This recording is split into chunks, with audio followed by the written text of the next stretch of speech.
Ezekiel 44. Then the man brought me back to the east gateway in the outer wall of the temple area, but it was closed. And the Lord said to me, "This gate must remain closed. It will never again be opened.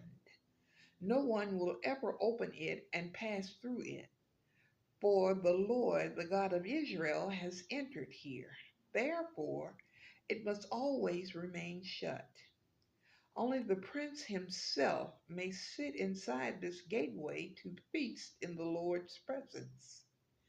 But he may come and go only through the entry room of the gateway." Then the man brought me through the north gateway to the front of the temple.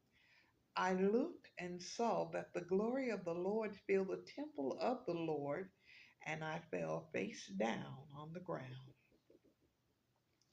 And the Lord said to me, "Son of man, take careful notice.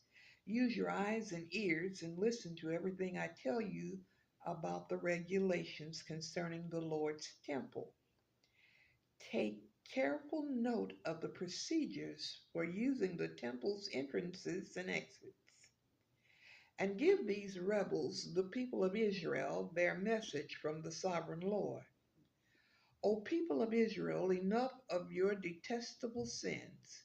You have brought uncircumcised foreigners into my sanctuary, people who have no heart for God.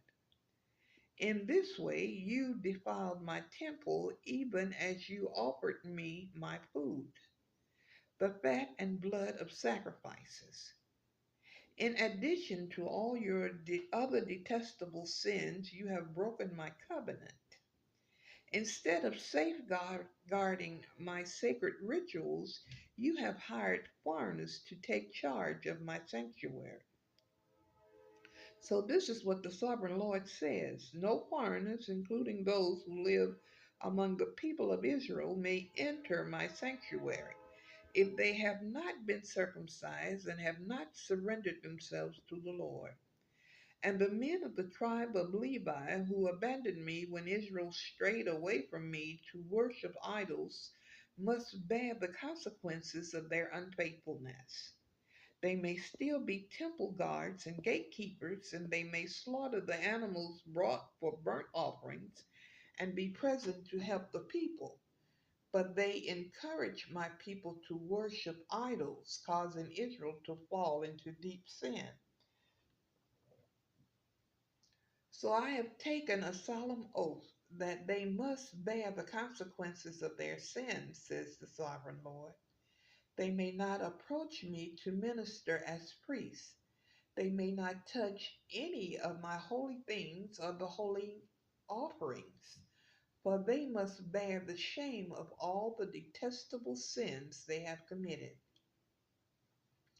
They are to serve as the temple caretakers, taking charge of the maintenance work and the performing general duties.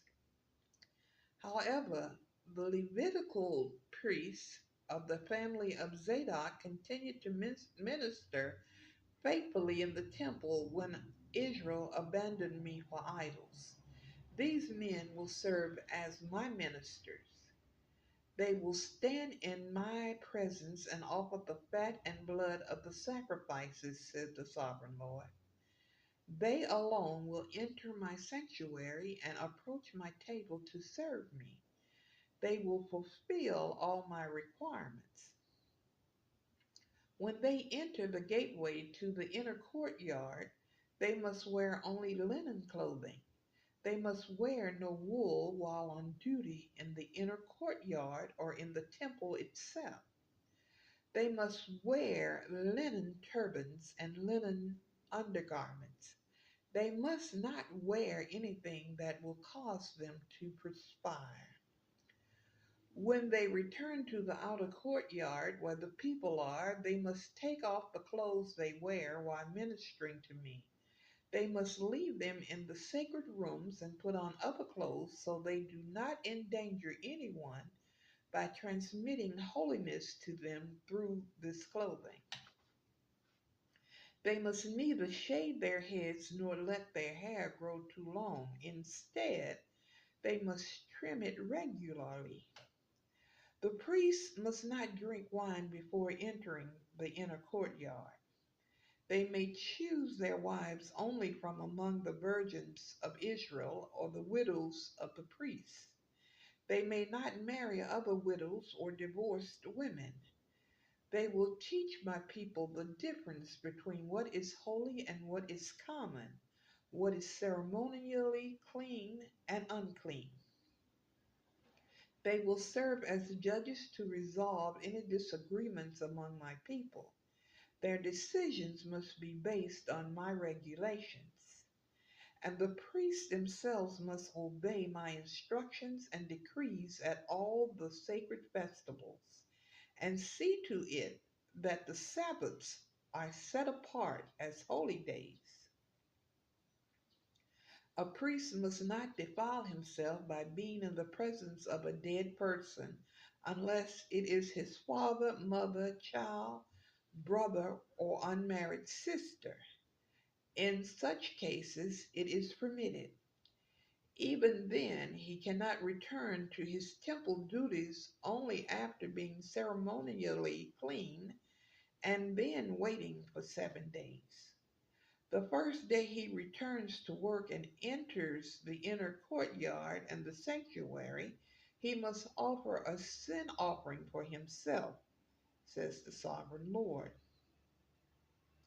The priest will not have any property or possession of land, for I alone am their special possession. Their food will come from the gifts and sacrifices brought to the temple by the people, the grain offerings, the sin offerings, and the guilt offerings. Whatever anyone sets apart for the Lord will belong to the priests. The first of the ripe fruits and all the gifts brought to the Lord will go to the priests. The first batch of dough must also be given to the priest, so the Lord will bless your homes. The priest may not eat meat from any bird or animal that dies a natural death or that dies after being attacked by another animal.